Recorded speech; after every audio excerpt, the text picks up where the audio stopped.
இயற்கை விவசாயத்தில் ஒரு மேன்மையான நாட்டை இன்றைக்கு கொஞ்சம் கொஞ்சமாக பட்டினி போட்டு சாகடிக்கிற ஒரு உத்தியை அமெரிக்க ஏகாதிபத்தியம் கையாளுகிறது.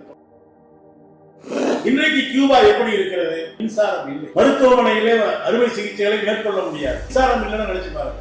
ஒரு 10 நிமிஷம் இல்லை நமக்கு எவ்வளவு பதட்டம் வருது. 10 ஆண்டுகளுக்கு மேலாக ஒரு நாடு பெரும்பகுதி நாட்கள் மின்சாரம் இல்லாமல் தான் கிடைக்கும்.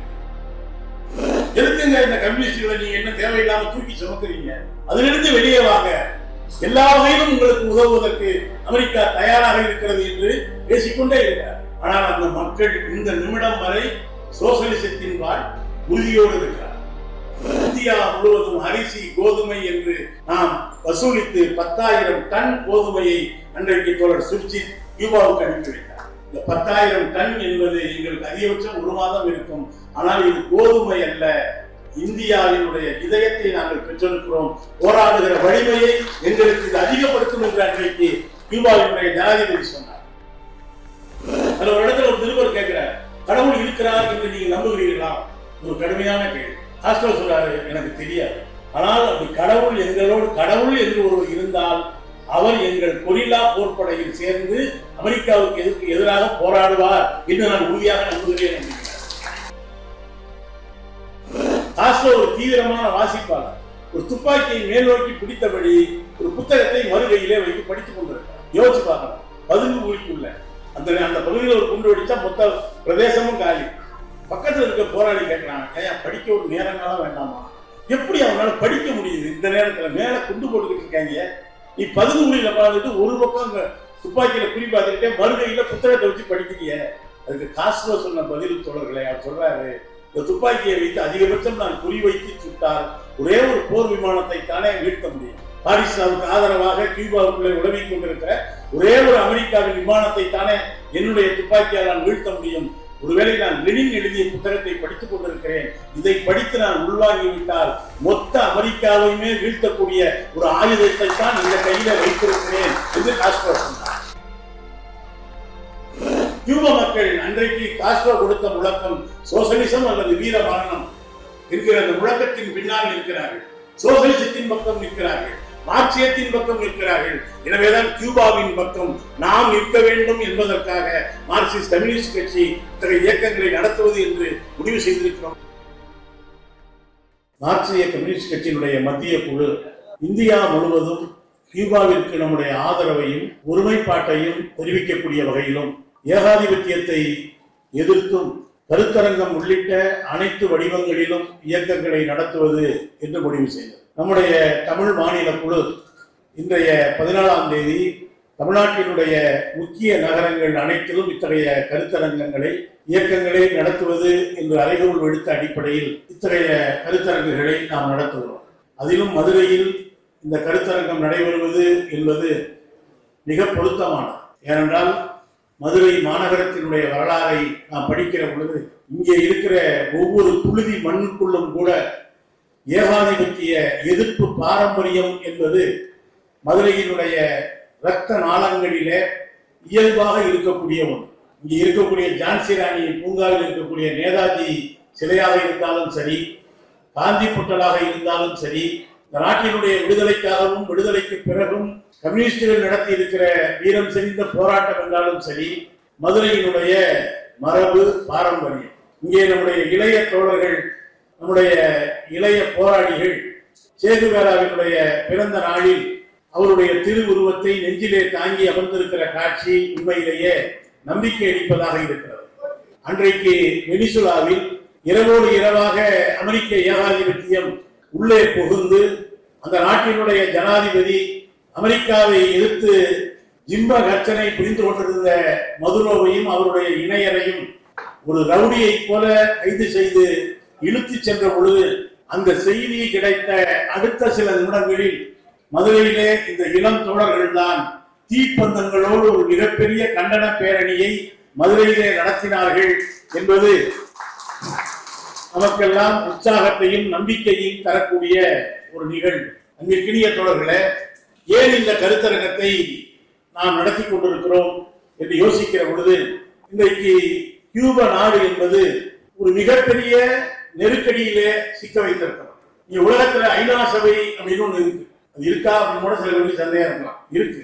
அது கூட இப்ப வெள்ளை அடிச்சு வாடகை விடலாமா வேணாமான்னு யோசிச்சுட்டு இருக்காங்க.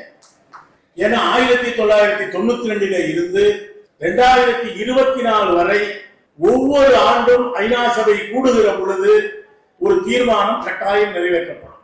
92 இருந்து 24 வரை. 2024 ஆண்டில் கியூபா மீதான கொடூரமான பொருளாதார தடையை நீக்க வேண்டும் என்கிற ஒரு தீர்மானம் கொண்டு வரப்பட்ட பொழுது ஐநா சபையில அங்கம் வகிக்கக்கூடிய 133 நாடுகள் கியூபாவுக்கு ஆதரவாக வாக்களித்தார். 133 நாடுகள் கியூபா மீதான பொருளாதார தடையை நீக்க வேண்டும் என்று வாக்களித்தார். அந்த வாக்களிப்பின் போது 2 நாடுகள் மட்டும்தான் கியூபாவுக்கு எதிராக வாக்களித்தார். நான் சொல்லாமலே அந்த 2 நாடுகள் எது என்று உங்களுக்கு தெரிந்திருக்கு. ஒன்று அமெரிக்கா, மற்றொன்று மேற்காசிய நாடுகளிலே அமெரிக்காவினுடைய வேட்டை நாயை போல நாக்கை தொங்கவிட்டுக் கொண்டு அலைகிற இனவெறி பிடித்த இஸ்ரேல். யோசிப்பாங்க, 133 பெருசா 2 பெருசா? 133 நாடுகள் கியூபாவுக்கு ஆதரவாக வாக்களித்த பிறகும் அமெரிக்கா தன்னுடைய வீட்டோ அதிகாரத்தை பயன்படுத்தி அந்த தீர்மானத்தை தோற்கடிச்சு. இது ஒவ்வொரு ஆண்டும் இந்த நிகழ்வு நடக்கும். கியூபாவுக்கு ஆதரவாக ஏதாவது ஒரு 3ஆம் உலக நாடு, ஒரு வளர்முக நாடு தீர்மானம் கொண்டு வருவதும் அது அமெரிக்காவினால் தோற்கடிக்கப்படுவதும் வழக்கமாக நடக்கும். எனவேதான் இப்போ ஜனாதிபதி ட்ரம்ப் ஒரு முடிவுக்கு வந்திருக்கிறார். எதற்கு இந்த தேவையற்ற சந்தர்ப்பம், ஒவ்வொரு தடவையும் ஒரு சம்பிரதாயமாக செய்யணும். எனவே ஐநா சபையை கலைச்சு விட்டுடலாம். ஐநா சபையை கலைப்பதற்கான முயற்சிகளிலே ட்ரம்ப் வேக வேகமாக ஈடுபட்டு இருக்கிறார். அதற்கு போட்டியாக அமெரிக்கா ஒரு உலகளாவிய ஒரு ஒழுங்கு அமைவை ஏற்படுத்துவதற்கான முயற்சியில ஈடுபட்டிருக்கிறார். அல்ல இந்தியா சேர்ந்திருக்கிறதா சேரவில்லையா என்பது இதுவரை மர்மமாக இருக்கிறது. என்றால் சமீபத்திலே கூட ட்ரம்ப் அவர்கள் இந்திய பிரதமர் மோடி என்னுடைய நெருங்கிய கூட்டாளி, நான் என்ன சொன்னாலும் செய்வார். இப்போது நாம் இங்கே பேசிக் கொண்டிருக்கிற இதே நேரத்தில் இந்தியாவினுடைய 3 கப்பல்களை அமெரிக்க படை மூழ்கடித்திருக்கிறது. இந்திய மாலுமிகள் கொல்லப்பட்டிருக்கிறார்கள். யோசிப்பார், ஒரு முறை இந்தியாவுக்கு வந்த ஒரே ஒரு அமெரிக்க மாலுமியை இந்தியா ஒண்ணு கொலை செய்யல, கைது செய்து வைத்திருந்ததற்காகவே அவ்வளவு தூரம் மிரட்டி 24 மணி நேரத்திலே மீட்டுக் கொண்டு போனார். மாலுமிய இந்த சட்டவிரோதமான காரியத்துல கேரள கடற்கரையில ஒரு அமெரிக்க மாலுமி ஈடுபட்டார். அவரை விசாரணைக்கு கூப்பிட்டு வந்ததை கூட அன்றைக்கு அமெரிக்க ஏகாதிபத்தியம் வல்லாதிக்கம் ஏற்கவில்லை, உடனடியாக மீட்டுக் கொண்டு போனார்கள். ஆனா இன்றைக்கு 3 கப்பல்கள் அடுத்தடுத்து சர்வதேச பெருங்கடலிலே மூழ்கடிக்கப்பட்டு மாலுமிகள் கொல்லப்படுகிறார்கள். மிக மென்மையாக இந்தியா தன்னுடைய கண்டனத்தை அமெரிக்காவுக்கு தெரிவிக்கிறது. டில்லியில இருக்கக்கூடிய அமெரிக்க தூதரகத்திலிருந்து ஒரு அதிகாரியை அழைத்து அவரிடம் எங்களுடைய வருத்தத்தை தெரிவித்துக் கொள்கிறோம், இனிமேலாவது எங்கள் கப்பலை விட்டு விடுங்கள் என்று கெஞ்சிக் கொண்டார். இந்தியாவினுடைய பிரதமர் மோடிக்கு பிடிக்காத பெயர்களிலே ஒன்று நேரு. தன்னுடைய தவறுகளுக்கெல்லாம் இன்னமும் நேருவையே குற்றம் சாட்டிக் கொண்டிருப்பார். பொதுத்துறை நிறுவனங்களை நாங்கள் விற்பதற்கு கூட காரணம் நேருதான் என்று மோடி சொல்கிறார். அவர் ஏன் விற்க சொன்னார்? நான் ஏன் உருவாக்கினாரு? அவர் உருவாக்குனதுதான் விற்க வேண்டியது. எனவே பொதுத்துறைகளை அழிப்பதற்கு காரணமும் நேரு என்று சொல்றாங்க. எதுக்காக சொல்றேன்னா, இன்றைக்கு உண்மையிலேயே கியூபாவின் பக்கம் தான் இந்தியா நிற்க வேண்டும். இந்திய மக்கள் நிற்கிறார். ஆனால் இந்தியா நிற்கிறதா, ஒன்றிய அரசு நிற்கிறதா என்பது ஒரு மிகப்பெரிய கேள்வி. உண்மையில் தொடர்களே, இங்கே பாலா அவர்கள் உணர்ச்சி கொண்டு வர்ணித்தது போல அந்த கியூபாவினுடைய புரட்சிக்கு பிறகு ஐநா சபை கூட்டத்திலே பங்கேற்பதற்காக நியூயார்க் நகரத்திற்கு காஸ்ட்ரோ போகிறார். அமெரிக்காவிற்கும் லத்தீன் அமெரிக்க நாடுகளில் ஒன்றான கியூபாவிற்கும் மிகப்பெரிய தொலைவு இல்லை. அமெரிக்காவின் மூக்குக்கு பக்கத்திலே தான் கியூபா இருக்கிறது. அவர்களுடைய கோபமே அதுதான். எனக்கு பக்கத்தில் ஒரு சின்னஞ்சிறு நாடு, அதனுடைய மக்கள் தொகை 1 கோடி பக்கம் தான். சோசலிச நாடு ஒன்று இருப்பதா என்பதுதான் அது. இன்றைக்கு பாரிஸ்டாவை எதிர்த்து கியூபா ஒரு சோசலிச புரட்சியை நடத்தியதோ அன்றிலே இருந்து, அந்த கணத்திலே இருந்து கியூபாவை அழிப்பதற்கு எல்லா முயற்சியும் செய்கிறார். நாகராஜன் சொன்னார் பாருங்க, காஸ்ட்ரோ சொன்னார், உலகத்திலேயே அதிக முறை கொல்லப்படுவதற்கு முயற்சி எடுக்கப்பட்டவர்கள காஸ்ட்ரோ தான். அதுக்கு ஒரு பரிசு கொடுக்கணும்னா எனக்கு தான் கொடுக்கணும் அப்படின்னார். எந்தெந்த வகையில முயற்சி பண்ணாங்கன்னா, நீங்க கியூபாவில் 2 விஷயம் ரொம்ப பிரபலம். ஒன்று அந்த நாட்டினுடைய புகையிலை, மற்றொன்று சர்க்கரை. நீங்க காஸ்ட்ரோவினுடைய படத்தை பார்த்துருக்கீங்க, சுருட்டு குடிக்கிற மாதிரி ஒரு போட்டோ. அவங்க சிஐஏ அந்த நாட்டுக்குள்ள ஊடுருவி அவர் குடிக்கக்கூடிய சுருட்டு முனையில அந்த அளவுக்கு சின்னதா குட்டை பண்ணி வச்சுட்டாங்க. 10 வருஷம்னா டம்முன்னு வெடிக்கிற மாதிரி. ஆனா எப்படியோ அவருக்கு காஸ்ட்ரோவுக்கு தெரிஞ்சு அந்த சுருட்டை அன்னைக்கு என்னைக்குமே கிள்ளி போடாதவர் அன்னைக்கு கிள்ளி போட்டுட்டு 10 வச்சுட்டாரு. எல்லாம் இப்படியே தெரிஞ்சு போச்சு. அதுபோல அவர் நீச்சல் குளத்திலே குளிக்கிற பொழுது அவர் நீச்சல் உடையிலே கொடூரமான விஷக்கிருமிகளை வைத்திருந்திருக்கிறார். அன்னைக்கு பார்த்து ஒரு பேண்டோட இறங்கிட்டார். இது அந்த கதையை படிச்சீங்கன்னா சொன்ன அந்த எண்ணிக்கைக்கு ஒவ்வொரு கொலை முயற்சிக்கு பின்னாலும் அவ்வளவு கதைகள் உண்டு. இப்பொழுது ஒரு நினைச்சு பாருங்களேன், ஒரு இன்னொரு நாட்டுக்குள்ள போய் அந்த நாட்டினுடைய ஜனாதிபதியை என் நாட்டில் இருக்கிற ஒரு வழக்கு காரணமாக உன்னை கைது செய்கிறேன் என்று அழைத்து கொண்டு போவது சாத்தியம் தானா? இங்கேயே கூட ஒரு போலீஸ் ஸ்டேஷன் லிமிட்டுக்குள்ள போகணும்னா இன்னொரு போலீஸ் ஸ்டேஷன் அனுமதி வாங்கணும்.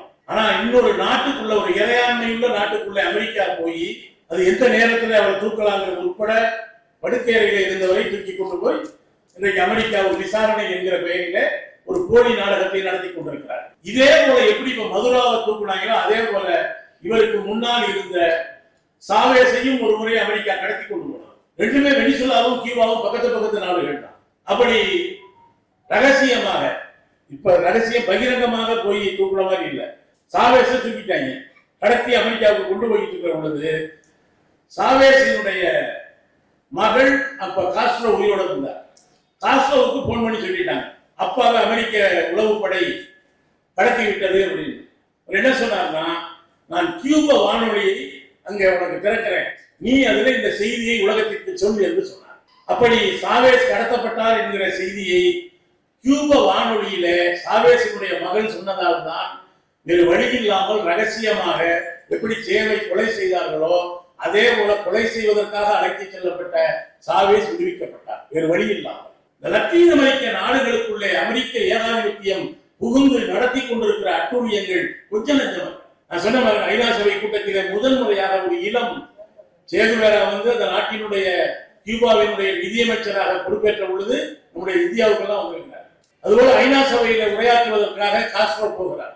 என்ன உத்தரவு போட்டாங்கன்னா, நியூயார்க்ல அவர் தங்குவதற்கு எங்கேயும் இடம் தரக்கூடாதுன்னு உத்தரவு போட்டாங்க. எந்த நாட்டுக்கு போனாலும் ஃபுல்லா இருக்குன்ட்டாங்க. ஒரு நாட்டினுடைய ஜனாதிபதி, மறந்துடாதீங்க, கடைசி அவர் கருப்பின மக்கள் வசிக்கக்கூடிய ஒரு பகுதியில ஒரு குடிசையை விட மோசமான ஒரு இடத்தில ஒரு நாட்டினுடைய ஜனாதிபதி தங்கியிருந்தார்.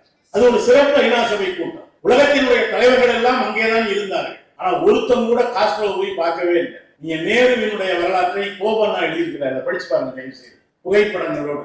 உலகத்தின் எல்லா வாகனங்களும் அமெரிக்காவிலே நியூயார்க்கில் இருந்த பொழுது ஒரே ஒரு கார் மட்டும்தான் காஸ்ட்ரோ எங்கே தங்கி இருக்கிறார் என்று விசாரித்து அந்த குறுகலான சந்துக்குள்ளே பயணம் செய்தது. அப்படி பயணம் செய்த அந்த காரிலே சென்ற தலைவர் அன்றைக்கு இந்தியாவினுடைய பிரதமராக இருந்த மரியாதைக்குரிய ஜவஹர்லால் நேரு என்று அந்த வரலாறு பேசுகிறார். அந்த சந்திப்பை பற்றி காஸ்ட்ரோ சொல்கிற பொழுது சொல்கிறார், நான் ஏதோ உலகத்தில் ஒரு அனாதையை போல இந்த அமெரிக்காவிலே இருந்தேன், ஆனால் ஒரு தந்தையை போல நேரு என் கையை பிடித்துக் கொண்டு குலுக்கினார். அது எனக்கு மிகப்பெரிய நம்பிக்கையை. அவர் பிடித்து குலுக்கியது காஸ்ட்ரோ என்கிற தனி மனிதனுடைய கைகளை அல்ல, புரட்சி நடத்திய கியூபாவின் கைகளை பிடித்துக் கொண்டு இந்தியா அன்றைக்கு கை குலுக்கியதாக நான் உணர்ந்தேன் என்று காஸ்ட்ரோ எழுதினார். நான் எதற்காக சொல்கிறேன் என்றால், இன்றைக்கு கியூபா நாடு இவ்வளவு பெரிய நெருக்கடி. தோழர்களே, நீ அதையெல்லாம் படிச்சீங்கன்னா உண்மையிலேயே ஈரான் ஒரு வகையில கொடூரமான குண்டு தாக்குதலுக்கு ஆளாகிறது என்று சொன்னால், பாலஸ்தீனத்தினுடைய மேற்கு கரை பகுதியில இஸ்ரேலும் அமெரிக்காவும் சேர்ந்து கொண்டு நேரடியாக குண்டு வீச்சை நடத்துகிறது என்று சொன்னால், கியூபாவிலே அவர்கள் பின்பற்றுகிற அணுகுமுறை என்பது வேறு. அங்க இருக்கக்கூடிய பிடல் காஸ்ட்ரோவினுடைய சகோதரர் காஸ்ட்ரோ மீது அமெரிக்க நீதிமன்றத்திலே ஒரு வழக்கு இருக்கிறது. எல்லா நாட்டு தலைவர்கள் மீது எஃப்ஐஆர் போட்டு வச்சிருக்காங்க. அப்படி இன்னொரு நாட்டு தலைவர் மீது எஃப்ஐஆர் போட முடியுமான்னு நீங்க கேட்க கூடாது. அவர் உலக போலீஸ்காரர், யார் வேணாலும் போடுவார். இப்ப காஸ்ட்ரோ மேல இருக்கிற எஃப்ஐஆர் என்ன தெரியுமா? கியூபா புரட்சியின் பொழுது இவர் தான் விமானப்படை தளபதியாக இருந்தார். அப்பொழுது ஒரு அமெரிக்க போர் விமானத்தை சுட்டு தள்ளிட்டாராம். அது நடந்து 60-70 வருஷம் ஆகும். இன்னமும் அந்த வழக்கு இருக்கு. எனவே அந்த வழக்கு விசாரணைக்காக நீங்கள் ஆஜராக வேண்டும்னு சமன் அனுப்பிக்கிட்டே இருக்கேன். தொடர்களே, நாம் இங்கே இருந்து பேசுகிற பொழுது யதார்த்தமான உண்மை முகத்திலே அறைகிறது. இங்க வெனிசுலாவினுடைய ஜனாதிபதி மதுரோ இரவோடு இரவாக கடத்தப்பட்டது போல எந்த நேரமும் ரால் காஸ்ட்ரோவும் கைது செய்யப்படும். அது கைதுங்கிற வார்த்தை கூட தவறு. அமெரிக்காவினுடைய படையால் இந்த நாட்டினுடைய ஜனாதிபதி தூக்கப்படும். இது இன்னைக்கு நேற்று கிடையாது. அன்றைக்கு கியூபாவிலே புரட்சி நடத்த பொழுது அமெரிக்கா என்ன ஒரு யுக்தி சொல்லிச்சுன்னா, கியூப மக்களை பட்டினி போடுங்கள், நம்ம போய் காஸ்ட்ரோவுக்கு எதிராக, சேகுவேராவுக்கு எதிராக, புதிதாக உருவாகி இருக்கிற இளம் அரசாங்கத்திற்கு எதிராக எதுவும் செய்ய வேண்டாம். கியூப மக்களை பட்டினி போட்டால் காஸ்ட்ரோவே கியூப மக்களே தூக்கி எறிவார்கள். ஐவனேசன் ஒருத்தர் இருந்தார், அவர் சொன்னது அன்னைக்கு அமெரிக்க ஜனாதிபதியா. ஆனால் தோழர்களே, அன்றைக்குத்தான் காஸ்ட்ரோ சொன்னார் சோசியலிசம் அல்லது வீர மரணம் என்று சொன்னார். ஆனா இன்னைக்கு 2026 அதை விட மோசம் நிலைமை. இன்றைக்கும் கியூபா மக்கள் சொல்கிறார்கள் சோசியலிசம் அல்லது வீர மரணம். இந்த சோசியலிச நாட்டை இழப்பதை விட எங்கள் உயிரை இழப்பதை நாங்கள் பெருமையாக கருதுகிறோம் என்று ஒரு தேசம் நிமிர்ந்து நிற்கிறது என்று சொன்னால் நினைச்சு பாருங்க. நான் சொன்ன ஐநா சபை கூட்டம், அந்த கூட்டத்தில் அமெரிக்க ஜனாதிபதி உட்கார்ந்து இருக்கிறார், பதட்டத்தோட கேட்டுக்கிட்டே இருக்காராம், இந்த காசோ வந்துட்டானாமே எப்ப இந்த சபைக்கு வருவாங்க அப்படின்னு கேட்டுக்கிட்டே இருக்காங்க. அவர் எப்ப வருவாருன்னு யாருக்கும் தெரியல. திடீர்னு அமெரிக்க ஜனாதிபதி உட்கார்ந்து இருக்கும் பொழுதே காசு வந்து வழியா உள்ள வந்துட்டார். வந்து அது சின்னம் இருந்தாங்க. அமெரிக்காவோட பொருளாதார வளத்தோட கட்டமைப்போடு ஒப்பிடுகிற பொழுது கியூபா ஒண்ணுமே கிடையாது. ஆனா ஒரு சின்னஞ்சிறு நாட்டின் ஜனாதிபதி அப்பதான் புதுசா புரட்சி நடத்தி பொறுப்புக்கு உள்ளே வந்த உடனேயே அவசர அவசரமாக எழுந்து ஓடி இருக்கிறார். ஒரு அரை மணி நேரம் கழித்து காஸ்ட்ரோ பேசுகிற பொழுது ஒரு சிங்கம் சபைக்குள்ளே வந்தவுடன் ஒரு ஓனாய் ஓடுவதை பார்த்துவிட்டு தான் நான் பேச துவங்குகிறேன் என்று ஐநா சபையில் மிக நீண்ட உரைகளை நிகழ்த்தியவர். இன்னொரு புக்கு எல்லாரும் படிச்சிருக்கீங்க, வரலாறு என்னை விடுதலை செய்யும் என்று பாடிஸ்டாவினுடைய நீதிமன்றத்திலே நின்று காஸ்ட்ரோ கொடுத்த வாக்கு மூலம். அவர் ஒன்றும் அந்த புத்தகத்தை உட்கார்ந்துதான் எழுதல, கோர்ட்ல கொடுத்த வாக்கு மூலம். எப்படி பகத்சிங் நாடாளுமன்றத்திலே குண்டு வீசுகிற பொழுது எனக்கு அந்த வாய்ப்பை கொடுங்கள், ஏனென்றால் நான் மக்களோடு பேசுவதற்கு ஒரு வாய்ப்பாக இருக்கும் சொன்னாரோ, அவர் கொடுத்த வாக்கு மூலம் தான் வரலாறு என்னை விடுதலை செய்யும் என்கிற அந்த நீண்ட நெடிய 4 மணி நேரம் 20 நிமிடம் அவர் நீதிமன்றத்தில் பேசியிருக்கிறார். 4 மணி நேரம் 20 நிமிடங்கள் உரையாற்றி இருக்கிறார். அதுதான் புத்தகமாக வந்திருக்கிற ஒரு பகுதி. ஏன் சொல்றேன்னா, ஒரு மிகச்சிறந்த உலகத்தினுடைய தலைவன் காஸ்ட்ரோ, அவருக்கு துணை நின்றவர் இன்னொரு நாட்டை சேர்ந்தவராக இருந்தாலும் கூட அவரோடு சேர்ந்து நின்ற சேவையுடைய பிறந்த நாளைத்தான் நாம் இன்னைக்கு கொண்டாடி கொண்டிருக்கிறோம். இன்றைக்கு கியூபா எப்படி இருக்கிறது என்று கேட்டால் தோழர்களை சொன்னது போல மின்சாரம் இல்லை, எந்த தகவல் தொடர்பும் வைத்துக் கொள்ள முடியாது, செல்போனுக்கு சார்ஜ் கூட போட முடியாது, மருத்துவமனையிலே அறுவை சிகிச்சைகளை மேற்கொள்ள முடியாது, போக்குவரத்து இல்லை. இன்னும் சொல்ல போனா பெட்ரோல் டீசல் எதையும் கியூபாவுக்குள்ள விட மாட்டாங்க. ஓரளவு உணவு உற்பத்தியில் அந்த நாடு ஓரளவு சமாளிச்சுக்கிறாங்க, உணவுப் பொருட்கள் ஓரளவு உற்பத்தி செய்ய முடியுது. ஆனா வேறு எந்த தொழிற்சாலைகள் இயக்க முடியாது, மின்சாரம் இல்லைன்னு நினைச்சு பாருங்க.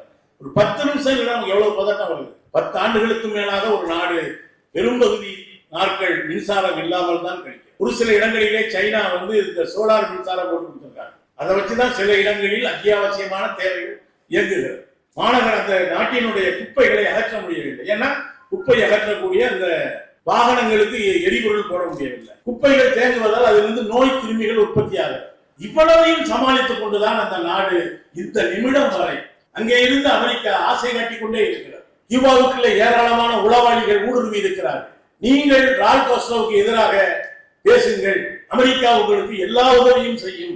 உலகத்தின் பல்வேறு நாடுகளிலே கழகங்களின் வழியாக அந்த ஆட்சியை கவிழ்த்திருக்கிறார்கள். நாட்டினுடைய அரசுக்கு எதிராக மக்களிடம் அதிருப்தியை தூவுவார்கள். வெனிசுலாவில் இன்னைக்கு வரைக்கும் அது நடக்க முடியலாங்க. அதுபோல கியூபாவுக்குள்ள ஊடுருவி பட்டினி கிடக்கிற மக்களிடம் போய் பேசிக்கொண்டே இருக்கிறார். எதுக்குங்க இந்த கம்யூனிஸ்டுகளை நீங்க என்ன தேவையில்லாம தூக்கி சுமக்குறீங்க, அதிலிருந்து வெளியே வாங்க, எல்லா வகையிலும் உங்களுக்கு உதவுவதற்கு அமெரிக்கா தயாராக இருக்கிறது என்று பேசிக்கொண்டே இருக்கிறார். ஆனால் அந்த மக்கள் இந்த நிமிடம் வரை சோசியலிசத்தின் பால் உறுதியோடு இருக்கிறார். மின்சாரம் இல்லை, உணவுப் பொருள் இல்லை. ஒரு அற்புதமான நாடு உலகத்திலேயே.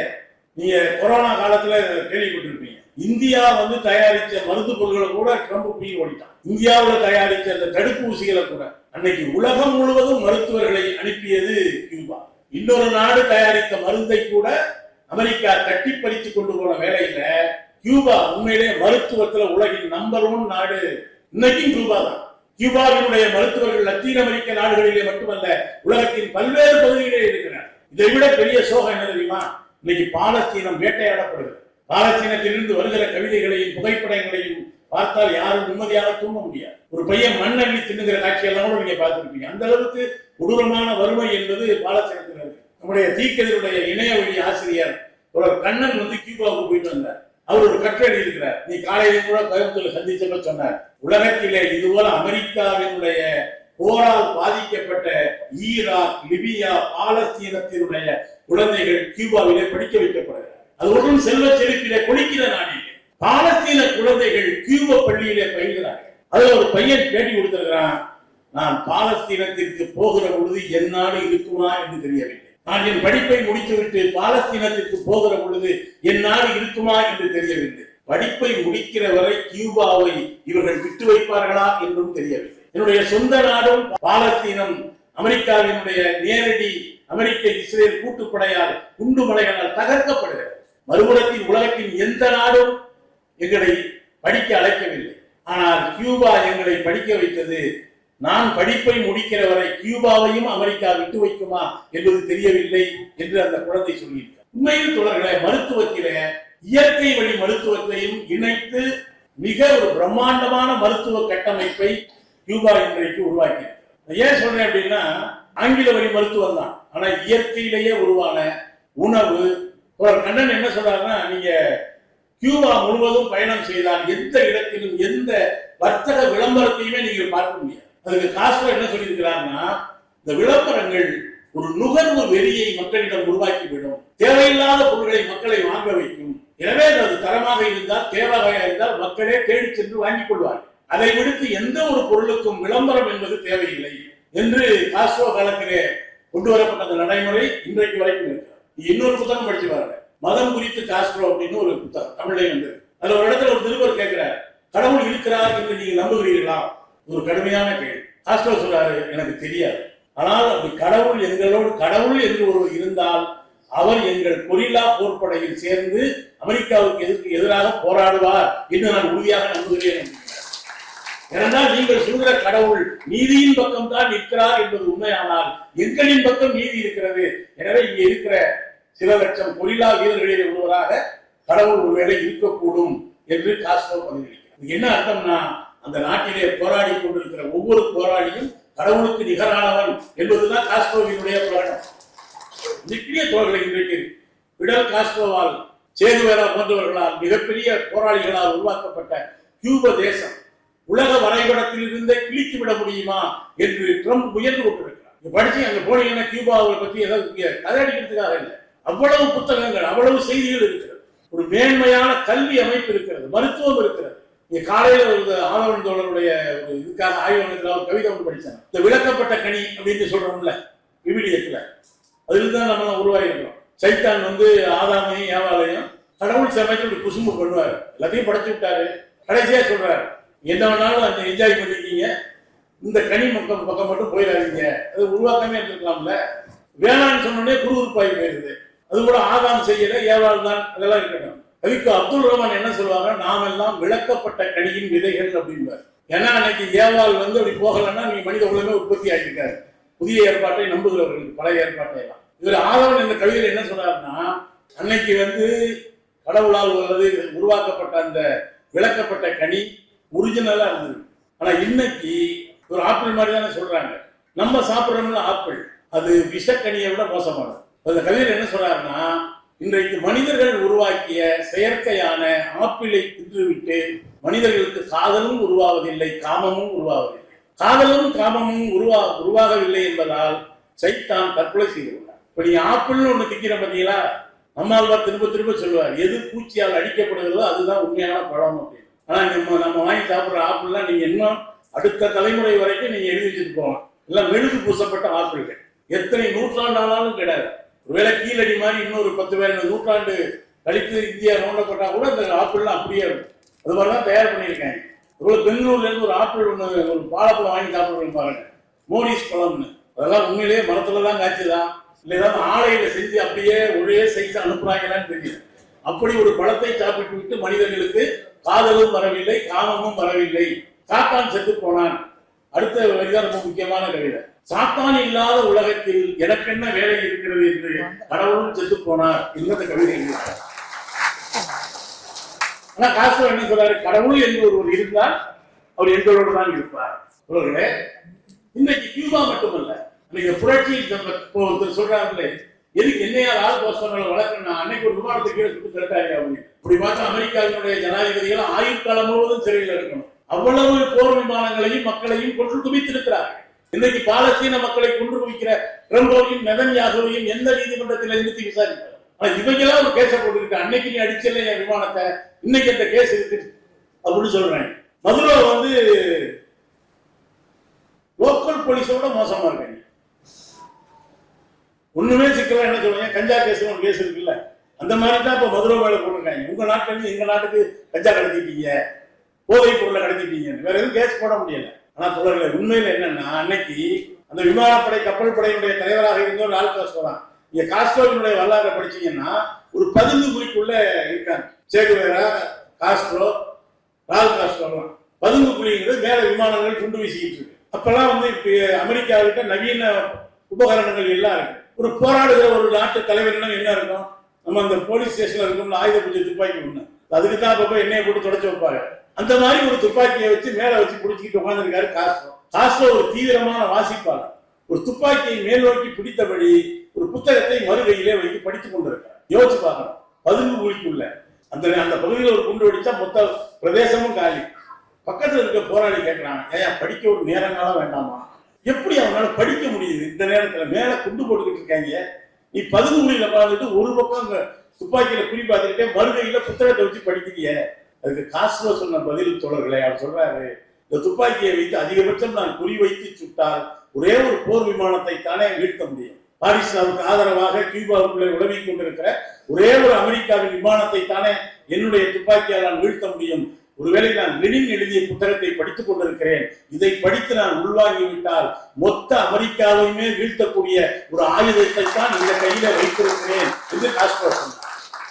அந்த லெனின் சொல்றாருல, ஏகாதிபத்திய முதலாளித்துவத்தினுடைய உச்சக்கட்டம், அழிவின் துவக்கம்ங்கிறார்ல, அதைத்தான் இன்றைக்கு உலகம் பார்த்துக் கொண்டிருக்கிறது. அமெரிக்காவினுடைய அட்டூழியங்களை அவர்களுக்கு ரஷ்ய உக்ரைன் போரில துணை நின்ற நாடுகள் கூட ஈரானுக்கு எதிரான அமெரிக்காவின் நடவடிக்கையில பல நாடுகள் ஒதுங்கி நிற்கிறார்கள். ட்ரம்பினுடைய அட்டகாசங்களை அவர்களால் கூட சகித்துக் கொள்ள முடியவில்லை. அதுவே ஒரு குரங்கு, கண்டுபிடிச்ச குரங்கு மாதிரி ஆயிட்டாரு ட்ரம்ப். அவர் பேசுறது ஏதாவது நியாயம் இருக்கா? புரியாவது அமெரிக்க மக்களே அவர்களிடம் மாட்டிக்கொண்டு அந்த ஒரு சிரமப்பட்டு இருக்காங்க. இன்னைக்கு பாத்தீங்கன்னா ஒரு பக்கம் பாலஸ்தீனத்தை முற்றாக உடைத்து அழிப்பதற்கான அன்னைக்கு மகாத்மா காந்தி உள்ளிட்ட தலைவர்கள் பாலஸ்தீனத்தின் பக்கம் நின்றார்கள். இந்தியா எப்பொழுதுமே பாலஸ்தீனத்தின் பக்கம் தான் நின்று இருக்கிறது, பாலஸ்தீன மக்களின் பக்கம். ஆனா இன்னைக்கு இந்தியா ஒரு ஊசலாட்டமான நிலையைத்தான், பெரும்பாலும் இஸ்ரேலுக்கு ஆதரவான நிலையைத்தான்.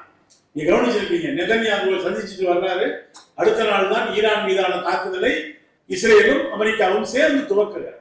இவரிடம் சொல்லாமல் அவர்கள் செய்திருக்கிற வாய்ப்பு இல்லை. ஆனால் ஒரு காலத்தில் இந்திய குடிமக்கள் யாரும் இஸ்ரேலுக்கே போகக்கூடாதுன்னு சொல்லுவாங்க. இஸ்ரேலுக்கும் தென்னாப்பிரிக்காவுக்கும் போகக்கூடாதுன்னு பாஸ்போர்ட்லயே போட்டிருப்பாங்க, உலகத்தின் எந்த நாட்டுக்கும் போகலாம், இஸ்ரேல் தென்னாப்பிரிக்கா நீங்களாக. ஏனென்றால் இது ஒரு இனவெறி பிடித்த நாடு. தென்னாப்பிரிக்கா என்பது ஒரு நிறவெறி பிடித்த நாடு என்பதால் அப்படி. ஆனா இன்னைக்கு அந்த நாடுதான் அதிகமா நம்ம தலைவர்கள் போறாங்க. இஸ்ரேலோடு கூடி குழாவுகிறார், நெதன்யாவுக்கு துணை நிற்கிறார். ஒரு பக்கம் பாலஸ்தீன யுத்தம், இன்னொரு பக்கம் ஈரானுக்கு மீதான தாக்குதல். யோசிச்சு பாருங்க, இன்னைக்கு லிபியா அமெரிக்கா தாக்குதல் கொடுத்தது, ஈராக் தாக்குதல் கொடுத்தது. அதிக நேரத்தை எடுத்துக்க விரும்பல. ஏகாதிபத்தியம் எவ்வளவு பொய்மைத்தனம் நிறைந்தது. 2ஆம் உலகப் போரில் ஜப்பான் நாட்டின் மீது ஹிரோஷிமா, நாகசாகி நகரங்களின் மீது அமெரிக்க போர் விமானங்கள் அணுகுண்டுகளை வீசியது. இப்போ ஒரு கேள்வி இருக்குல்ல, கிட்டத்தட்ட ஜப்பான் சரணடைகிற நிலையில இருக்கிற பொழுதுதான் அமெரிக்க போர் விமானங்கள் ஜப்பான்ல குண்டு வீசியது. சரி, ஹிரோஷிமாவில் வீசிட்டாங்கல்ல, நாகசாகில வீசாம இருக்கலாம்ல? ஏன் 2 நகரத்துல அடுத்தடுத்து குண்டு போட்டாங்க? அமெரிக்காக்காரங்க சொல்றாங்க, 2 குண்டும் வேறு வேறான மெட்டீரியல்ல தயாரிக்கப்பட்ட. ஒரு குண்டை நாங்க யுரேனியத்துல தயாரிச்சோம், இன்னொரு குண்டை தோரியத்துல தயாரிச்சோம். ஹிரோஷிமாவில் போட்டது யுரேனியத்துல தயாரிச்சது, நாகசாகில போட்டது தோரியத்துல போட்டது. 2ஐயும் போட்டு நாங்க டெஸ்ட் பண்ணோம். இதுல எவ்வளவு பேர் சாகுறாங்க? உண்மை. இவன் தான் உலகத்துக்கு அமைதியை பற்றியும் சமாதானத்தை பற்றியும் இந்த லட்சணத்துல இன்னைக்கு இருக்கிற அமெரிக்க ஜனாதிபதி ட்ரம்ப் எனக்கு ஏன் இன்னமும் அமைதிக்கான நோபல் பரிசை தரவில்லைன்னு அனுப்பிக்கிட்டே இருக்கான். இந்த ஆண்டு வெனிசுலாவில் ஒரு எழுத்தாளர் ஒருத்தர் கொடுத்தாங்க, அதையே பண்ணிட்டு போயிட்டான். கடைசியா அதம்மா சொல்லிடுச்சு, இவன் வச்சிருந்தா என்ன பண்றான் போல இருக்கு, நான் ட்ரம்புக்கே சமர்ப்பிக்கிறேன், நான் அந்த ஃபீல்டையே பண்ணிட்டு ஓடிட்டேன். அன்னைக்கு ஜப்பான் இல்ல. அதுபோல ஈராக் மீது போர் தொடுக்கிற பொழுது அமெரிக்கா என்ன சொன்னது? இவர்கள் கொடூரமான உயிர் கொல்லி ஆயுதங்களை, பயோகெமிக்கல் ஆயுதங்களை வைத்திருக்கிறார்கள் என்று சொன்னாங்க. ஈராக்கை அழித்து ஒழித்த பிறகு இப்ப சொல்றாங்க, சாரி நாங்க தெரியாம சொல்லிட்டோம், அப்படி எதுவும் அபாயகரமான ஆயுதங்கள் எதுவும் ஈராக்கிடம் இல்லை. இதே மாதிரி ஒரு தடை தான் ஈராக் மீது கொண்டு வரப்பட்டது. ஏன்னா ஈரான் இவங்க நினைச்ச மாதிரி இல்ல, ஒரே நாளையில முடிச்சு விட்டுலான்னு தான் போனாங்க. இன்னைக்கு பார்த்தா ஈரான் மக்களும் அங்க இருக்கக்கூடிய அரசும் அமெரிக்க ஏகாதிபத்தியத்தினுடைய கண்களிலே விரலை விட்டு ஆட்டிக் கொண்டிருக்கிறார். நாட்டினுடைய முக்கியமான தலைவர்களை அழித்த பிறகும் ஈரான் மக்கள் தங்கள் நாட்டின் தேசிய கொடியோடு வீதியிலே நிற்கிறார்கள். ரொம்ப நாள ஈரானுக்கும் ஈராக்குக்கும் சண்டை நடக்கிற பொழுது அமெரிக்க ஜனாதிபதியை கேட்டாங்க, ஈரானுக்கும் ஈராக்குக்குமான சண்டையில் அமெரிக்கா எந்த நாடு ஜெயிக்க வேண்டும் என்று விரும்புகிறது கேட்டது சொன்னாங்க. ரெண்டுமே தோற்க வேண்டும், அமெரிக்கா ஜெயிக்க வேண்டும் என்று விரும்புகிறேன் அப்படின்னா. ரெண்டு பேருக்கு ஆயுதம் கொடுத்தா இன்னைக்கு அமெரிக்கா தான். இன்றைக்கு ஈரான் மீதான கொடூரமான தாக்குதல், பாலஸ்தீன மக்களின் மீதான தாக்குதல், இதையெல்லாம் விட கியூபாவை இன்றைக்கு பட்டினி போட்டு கொண்டு விடலாம் என்று அவர்கள் முயற்சிக்கிறார்கள்.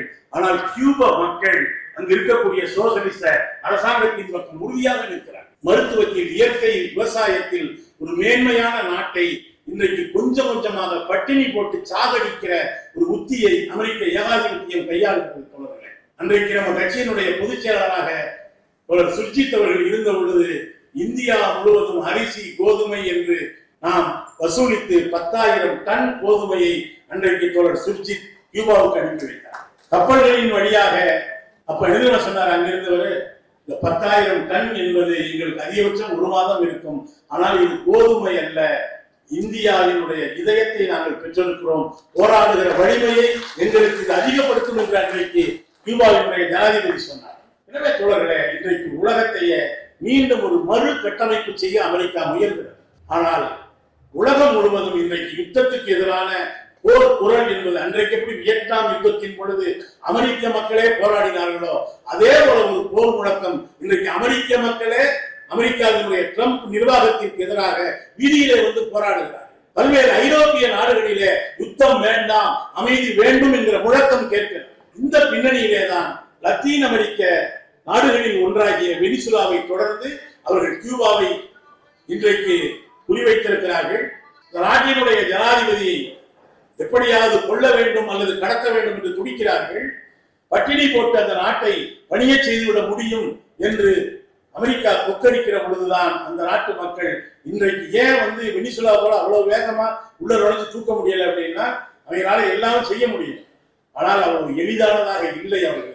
கியூபா மக்கள் அன்றைக்கு காஸ்ட்ரோ கொடுத்த முழக்கம் சோசலிசம் அல்லது வீர மரணம் என்கிற அந்த முழக்கத்தின் பின்னால் நிற்கிறார்கள்.